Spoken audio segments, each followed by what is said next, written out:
Hi everyone and welcome. I'm Andrea. I'm a certified birth doula and I'm specialized in online courses I'm giving for couples to prepare you for your big day.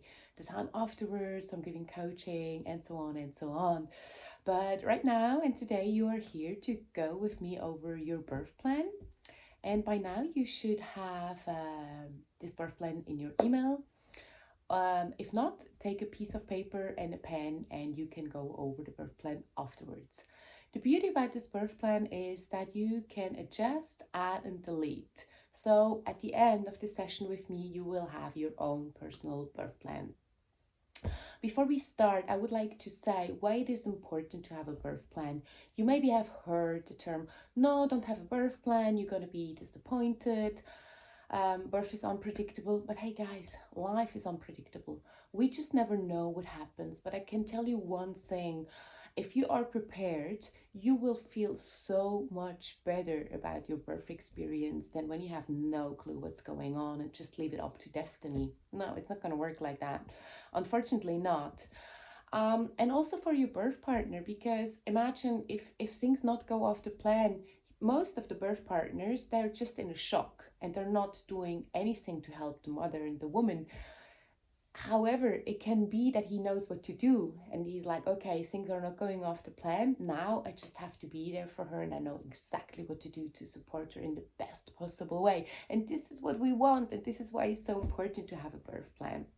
Furthermore, you get to know the place. You sit down with the hospital and you tell them, hey, this is important, this is important. And you see their reaction and you're like, wow, we like that. Or no, we don't like that at all. And fair enough, this is your right, this is your birth. And lastly, I'm going to talk about things where you maybe don't really understand what I'm talking about. Don't worry, that's normal. This is all new to you.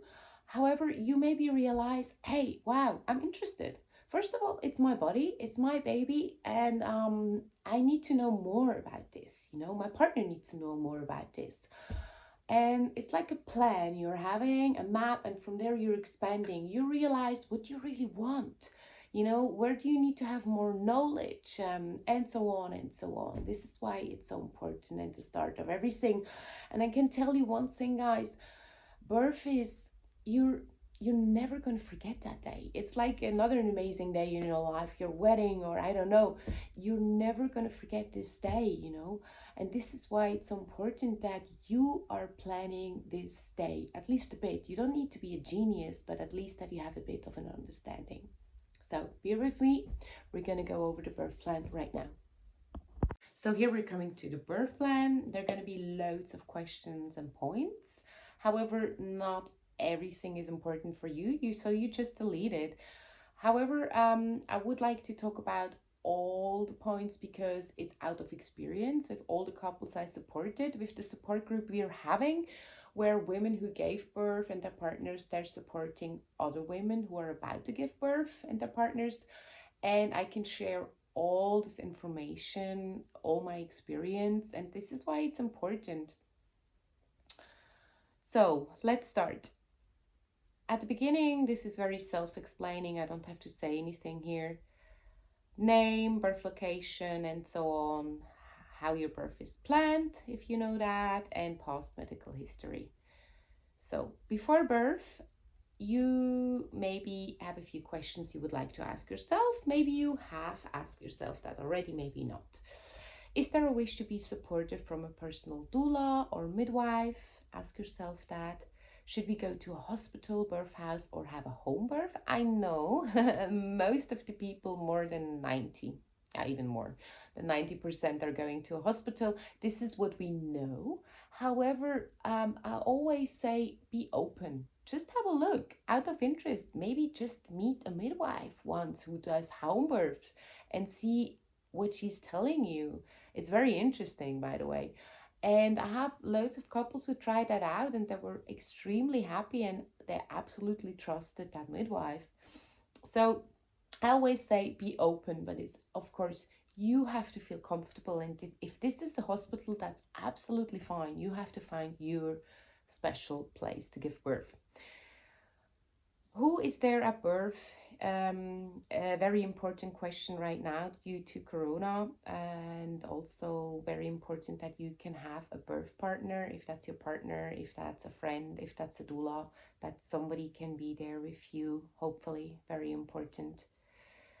We would like to do all the paperwork beforehand instead of the day we give birth. This is coming from a couple where they ended up at the hospital and he was busy filling out paperwork and checking into their room while she was having heavy contractions, and this is not what you want. How long can I be overdue? So the World Health Organization says everything up to 42 weeks is absolutely normal. However, when women go to 40 weeks plus, they often have to hear that they will get induced. This is up to you. Again, this is your personal decision. We say everything like that has to do with birth, if it's possible to go into birth as natural as possible, that your body starts the birth and so on, this is actually the best, you know. However, in certain cases you need to get induced. So you can either be, I would like to not get induced until I'm 42 weeks, and you maybe want to have additional monitoring to make sure the baby is fine, or you say, no, I'm okay, I would like to get induced. You can ask, is the midwife with us all the time, or will they change shifts? Is she coming and going? Is there a chance to meet the midwives? Very important too. This is why loads of women choose a doula, because this is a person they trust and a person who is there all the time with them. Midwives, they keep going, coming. They're most probably not there all the time. And also, you know, if you don't like the midwife, even if you have your personal doula or your awesome birth partner, because he knows how to help you and do the techniques with you, you don't care if you'd like the midwife or not. However, if you don't like the midwife at all and you can't give birth like that, you have the right to exchange the midwife as well. This is a right you're having. And also ask them, when do we know that it is time to go to the hospital? Most of the hospitals or places, they have a number to call, and then you can find out when it's time to go. So birth is divided into 3 stages. And here we're coming to the first stage. This is when you're starting having your contractions. So let's say you arrive at the hospital and you can ask, hey, we would like to set up the room. Can we bring music, candles, fragrances, dimmed lights, going with the 5 senses? I would like to wear my own clothes if you want that. We wish to have a lot of privacy. We would like the care providers hands-on and as present as possible. My partner and I would like to work together with the techniques and to not be interrupted from the midwives unless it is necessary. Or my partner and I would like to work together, techniques, and would welcome the midwife to be hands-on too. We don't wish to have many people coming and going while we give birth, no students, or we don't care if there are students and also if there are people. However, said that, I absolutely support always to welcome students, and most of the time they're so motivated to be there and so happy to be there that they're super like hands-on and really, really on your side and helping you and bringing loads of positive energy in it. However, people coming and going, I would really not recommend that, because giving birth is something very, very personal. If people come in and out the room all the time, you're not able to give birth like that. I don't want regular vaginal examinations. Some women have problems with that, and just that you know, this is your right. You don't need to have vaginal examinations if you don't like them, if you don't want that.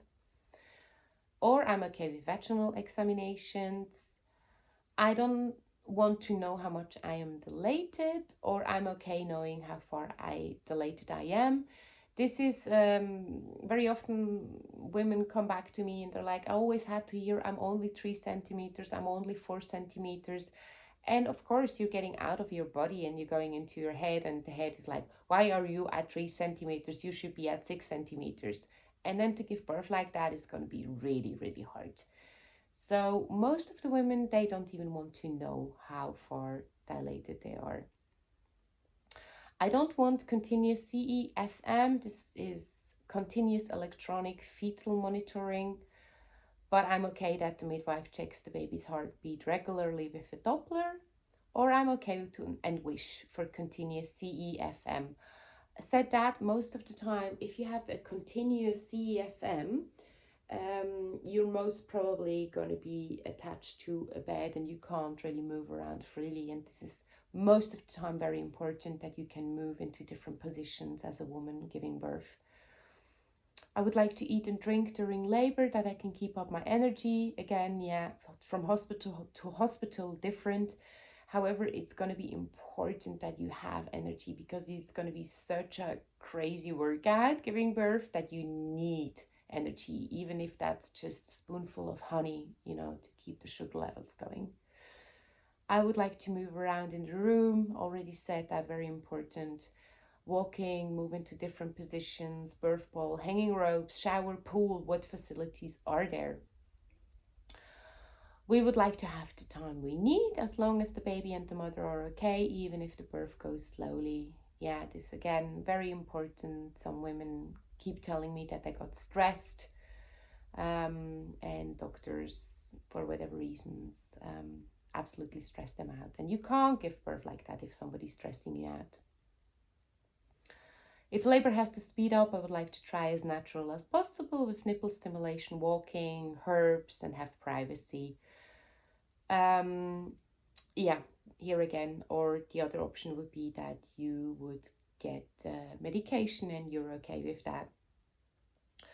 I don't want my water to be broken. ARM, artificial rupture of membranes. If you have to break it, I want to be asked first if I'm okay with this. Or the other one is, I'm okay if you break my water. Why do they do that? They do that most of the time to speed up labor. However, some women don't want that, and they want to keep everything as natural as possible. Ask as well, what drugs and painkillers are there? Are there natural painkillers even you're offering from the hospital? Please don't offer me any drugs unless I'm asking for it. This is also from an experience. I heard from a woman who didn't want to have an epidural at all. She was just feeling very strongly about that, but she got asked all the time, don't you want to have an epidural? Don't you want to have an epidural? Don't you want to have an epidural? And she ended up having an epidural, and makes sense, right? Because you keep hearing the same and the same, and you have a headache, and everybody offers you a tablet. In the end, you're going to take it. So maybe you just can say, hey, I don't want to get offered an epidural or any drugs unless I'm asking for it. And also the other point is, I would like to have an epidural or other pain reliefs, and you already know that, and that's absolutely fine as well. We want to take pictures, video, and when allowed and able. And as well here, this wonderful memory that you will never forget. So make sure you have some videos and pictures. So we are coming to the second stage, and this is where you're coming into the pushing stage. I want to be able to go into the position my body tells me to birth my child, even when it's difficult to do further examinations. I'm saying this because some women got asked to stay on the bed and to be like almost like attached to the bed, and they don't want that. I want to be on the floor. I want to go into the position their body tells them to do, and this is your right. Again, if you feel like being on the floor or in a very awkward position, this is absolutely fine. This is your birth. Or the other one is, I'm okay to lay on the bed. Please advise us if you have to use any instruments so we are aware of it. If possible, we would like to prevent the use of forceps or ventouse. These are the instruments they have to use if the baby is, in a position where it's difficult to get out of it. However, I think it's important that I advise you, and sometimes it is really necessary that they use those instruments. I would like to be encouraged and coached through the pushing stage. If so, please gently. I would like to do it on my own, and I don't want any coaching for when to push, to let my body do it naturally. This is very self-explaining. I would like to use a mirror to see our baby crown. Some women, they love that and they want that. For others, it's not important at all. I would like to tear naturally in case it happens. I'm okay if you need to cut my perineum. Here again, we say if you happen to tear naturally, that is much better than when they cut. And again, this is a right you're having, so you can tell them that you don't want them to cut, that it is better to tear naturally in case you tear. I would like to catch my own baby, which I highly recommend. If you can, it's a wonderful, wonderful experience. However, some women don't feel like doing that, and then they ask to say, like, I want the midwife, doctor, partner to catch my baby. Before we're coming to the last stage, the third stage, I would like to also bring in here cesarean, because it could be even when that is not planned, that it is an emergency C-section, and this is also important that you talk about that with the doctors. You can also ask them, hey, how high is your cesarean rate? Maybe they don't really like that when you ask that, but this is a right to know. You can ask them, do you offer natural cesarean at your hospital, skin to skin, delayed cord clamping? We can't really go too deep into that, what that is, a natural cesarean. However, it is more and more common that loads of hospitals are offering that you can do skin to skin and delayed cord clamping. I would like the midwife to lower the drape that I can see when the baby is born. I don't want the midwife to lower the drape. I don't want to see anything, you know, if you have a cesarean. And also if that is possible, always with an emergency cesarean, you have to ask that. I would like you, the doctor or midwife, to walk me through the steps to know what is happening, or I don't want to be walked through the steps. So we're coming to the last stage, third stage. This is when the baby is placed on your belly, on your chest, and we wish for immediate skin to skin after giving birth. I highly recommend that. There is a lot of science about skin to skin, and again, I'm sorry I don't have the time to talk about that in detail, even though it's so interesting what is happening. But I can tell you the most important point is World Health Organization again says that the first hour after giving birth, the baby should not be separated from the mother if possible. So here we go. We feel strongly about the so-called golden hour. We would like to have this first hour with our baby skin to skin. No weighing, measuring. The only thing that we wish for is to initiate the breastfeeding with professional help. We would like to have a delayed cord clamping, wait for white, also very important and so much recommended, and also recommended by the World Health Organization. My partner, I would like to cut the umbilical cord. If we don't know the baby's sex, please let us discover the baby's sex ourselves. Some midwives maybe don't know that, and then they're like, oh, it's a boy, or oh, it's a girl, and you know, again, out of experience, people maybe don't know the sex and they want to discover it themselves. If it's a boy, we would like him to be circumcised, if that is possible. Or if it's a boy, we don't want him to be circumcised. In some countries, that is a very common thing, and in others, not at all anymore. Please don't wipe our baby down with towels or wash it because of the microbiome. We also recommend that actually. Or please wipe our baby down. Then maybe just wipe it down a little bit and that's okay, but definitely not wash it. I would like to deliver my placenta naturally, because the third stage is about that you're delivering your placenta. I'm okay with Synthometrine or Syntocinon to deliver the placenta. Again, this is medication that the placenta comes out more quickly. I want to keep my placenta. Some people do that. And I wish to have a lotus birth. This is that you don't cut the umbilical cord at all, and it, stays for, I would say, 5 to 7 days, and then the umbilical cord falls off by itself. Some parents, they want that as well. This is your right. Again, it's your placenta and your baby.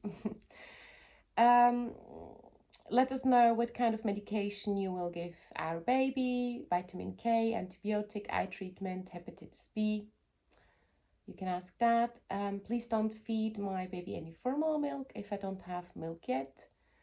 Or I'm okay if you feed my baby formula milk. Think about that as well, because you are not going to have the milk, like the normal milk, let's say, from the very beginning on.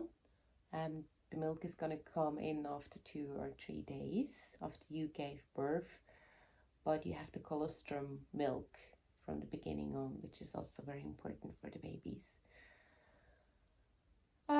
Please don't give my baby a pacifier. I'm okay if you give my baby a pacifier. Timeline: how many days do we spend at the hospital? What do we need to take to the hospital? Can be also a question. And then there is space for personal notes. Please always keep us in the loop. What is happening?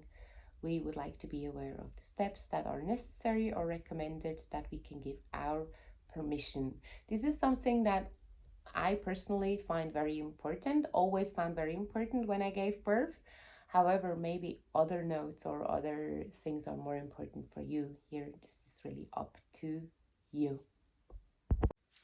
So yeah, welcome back. I hope this was helpful, and I know it was a lot. And as I said at the beginning, I know it's absolutely normal that you don't know everything, and that some topics I talked about, they're really that you're like, what is she talking about right now, right?